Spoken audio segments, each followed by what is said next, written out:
Hi everyone, welcome. I'm Stephanie, and today I'm sharing everything that I read, listened to, or crafted in June. So first up was Plague Years, A Doctor's Journey Through the AIDS Crisis. This was written by Dr. Ross A. Slotten and published in 2020 as a nonfiction/memoir. The book starts off by letting you know that Dr. Slotten in 1992 had signed more death certificates in Chicago, and by inference the state of Illinois, than anyone else. That's how the book sort of grabs you and reels you in. He was a family physician trained to care for patients from birth until death, but when he completed his residency in 1984, he of course had no idea that many of his future patients would be part of a new pandemic at the time of HIV and AIDS.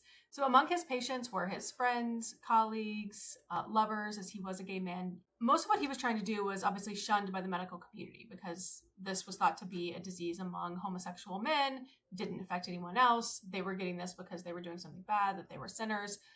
Come to find out that it was a bloodborne and fluid-borne pathogen that anyone could get. But of course, unfortunately, that wasn't known at the time.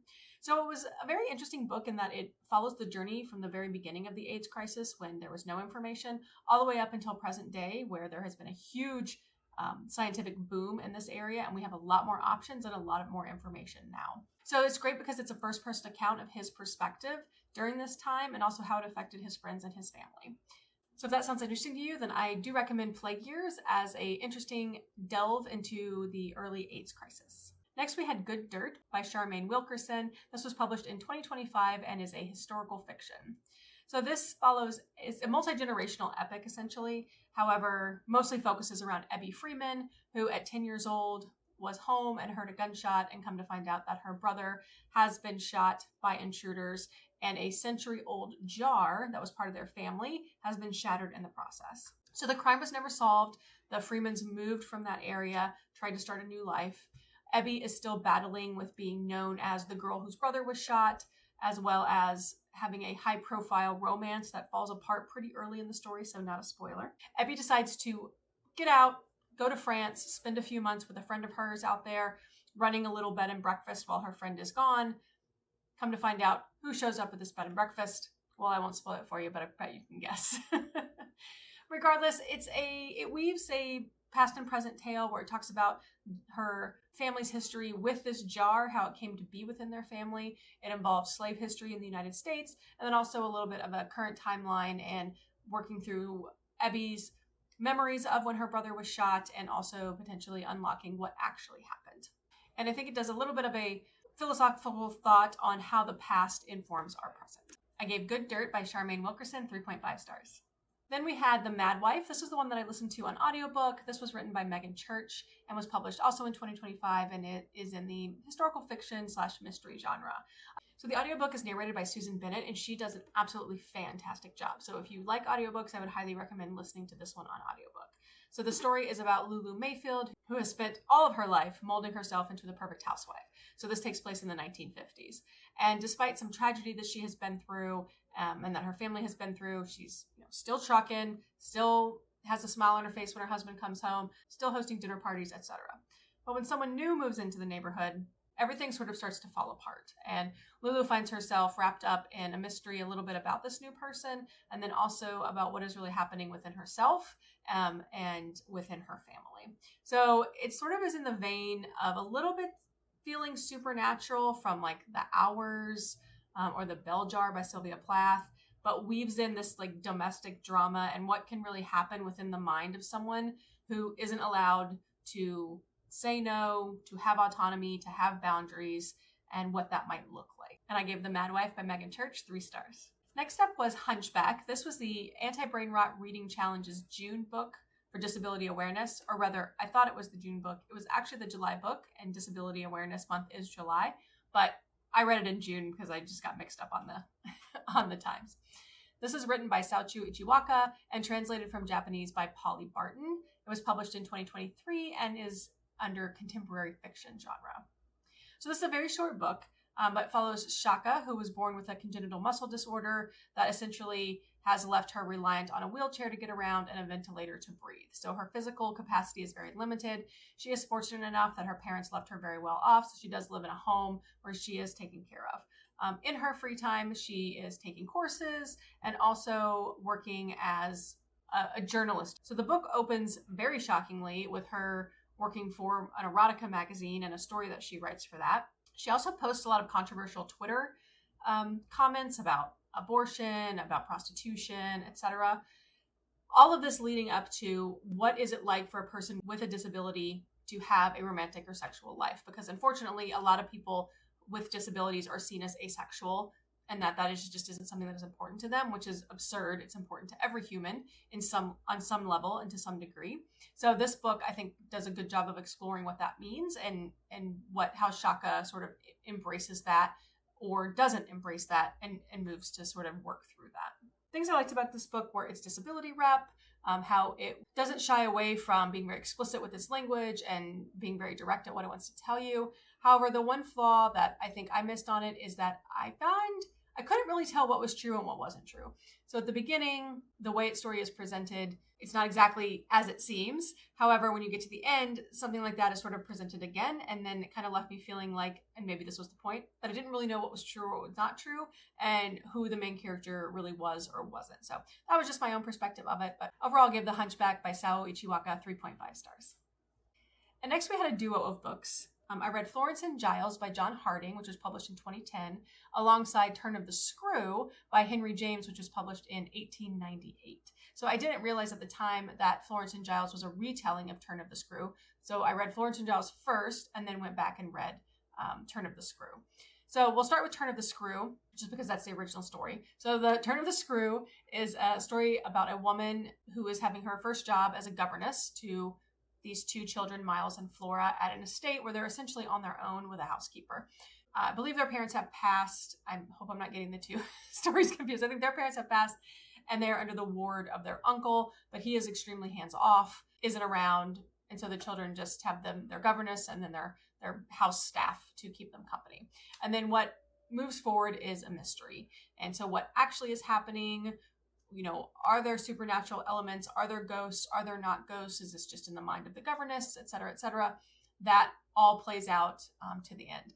The thing that was more of a struggle with the Henry James book was that there really was no conclusive ending. Whereas in Florence and Giles, I think you had a better idea of knowing exactly what happened to the end. So it was more of a ghost story, whereas opposed to Turn of the Screw was just more of a general, it's a ghost story, but it's more in a supernatural element where you don't exactly know what the right answer is, and it leaves you just sort of figuring it out for yourself or making your own assumptions about what happened. So our Florence and Giles takes place in 1891 in a remote mansion. A governess comes to take over from a previous governess who had passed away and to take care of Florence and Giles instead of Flora and Miles. And then again, things start to ensue. What's different is that Turn of the Screw is told from the perspective of the governess, whereas Florence and Giles is told from the perspective of Florence, who is one of the children. Additionally, I think the girl in Florence and Giles is the older child, whereas the boy is the older child in Turn of the Screw. The houses have very similar names. Housekeepers have very similar names. So it's not really a reimagining. It is almost a direct retelling of the story. So both together, I didn't end up rating them. I think if you are interested in ghost stories and you want to see a historical ghost story juxtaposed with a modern telling of that, I think that reading these two together probably would start with Turn of the Screw and then go to Florence and Giles. All right, next we have The Only Good Indians, which actually this one I listened to on audiobook as well. I don't know how I forgot that one. So this was written by Stephen Graham Jones and narrated by Shawn Taylor-Corbett and was published in 2020 and is part of the horror genre. So this book follows 4 American Indian men who there's a disturbing event from their childhood that ties them together and then leads them on this desperate struggle for their lives. Essentially, a ghost has come back to finish them off. I didn't enjoy this one as much as I enjoyed The Buffalo Hunter by Stephen Graham Jones. This was takes place in the modern era, which I'm just finding I don't like books written contemporarily. I live in the contemporary. I don't really want to read about what happens in the contemporary. I like to read about times and places that I don't know anything about. So I think that was the first thing that threw me off. The audiobook was very well narrated, but I think I just couldn't follow the story. I followed the beginning part and then I just kind of got lost. One of the main events happens and then following the different people throughout. I just didn't connect with this one as much as I connected with the Buffalo Hunter. But I do think Stephen Graham Jones is a great author, and if you like him, there is a sequel to this book, The Only Good Indians. I know it's very popular. A sequel that's coming out this year called Off the Reservation. So if you liked The Only Good Indians, look out for that. So I ended up giving The Only Good Indians 2 stars. Next, we had Hotel by Arthur Hailey, and this was published in 1965 and is a mystery thriller. So this follows 5 days in a hotel in New Orleans. So that's it. So you mostly follow the assistant general manager, but there's also some information about other staff, how the kitchen works, how the garbage is handled, how the elevators work. So I found it really interesting, a little bit of behind the scenes about hotels and how they worked back then. I was surprised at how much I enjoyed this book. I enjoyed the main character. I do think there could have been more female characters. Granted, this was 1965, so females were generally secretaries, which is what they all are in this book, and unfortunately hadn't moved into more positions of leadership. It would have been nice to have pushed the boundaries a little bit further, but I understand that this is written during that time. I do think it does tackle some civil rights issues in a more contemporary fashion than what I would have expected, so I did appreciate that from it. And then overall, it was a little bit of a zany, lots of different things that were happening. I didn't realize hotels used to have their own detective branches, or not police force per se, but definitely had detectives in-house to investigate crime, so you get a little bit of that. And yeah, I ended up giving this 4.5 stars. I thought it was a really fun read. The writing was a little bit more elevated, even though it was telling you very simple day-to-day things, and I enjoyed it a lot. And then for my big adventure of the month, I finished David Copperfield by Charles Dickens, which was published in 1850 and is, of course, classic literature. So this is a coming-of-age story. We follow David from when he is born all the way until later on in his life. This I enjoyed a lot. I loved it from the very beginning. I know a lot of people don't like the beginning or prefer the second part of the book to the first part of the book. I actually preferred the first part of the book. I really enjoyed how the characters kept coming back. So it does feel a little bit overwhelming at the beginning that there are a lot of characters, but almost all of them come back, and it's not hard to remember who they were. Charles Dickens gives you a lot of clues as to who they were, and they come back enough that you can continually keep up with them. There's so many different, very warm-hearted characters. There's also a little bit of a villain, in my opinion. Not the opinion of David Copperfield, but the opinion of me. And, follows David trying to be the best that he can be, making mistakes, trying to move through things. He's a little bit of a character that has the wool pulled over his eyes, or maybe for another metaphor, has rose-colored glasses. I think he sees the best in people and doesn't always pay attention to what's happening. Fortunately, it doesn't cause anything too traumatic, except for potentially the one major story arc throughout the second half of the book.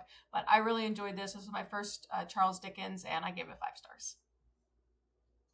All right, and that was everything that I read in June. So we ended up with 9 books, 2,854 pages, 17 hours and 36 minutes of audiobook. I read 89% fiction. My most read genre was literary fiction, and my average star rating was 3.64.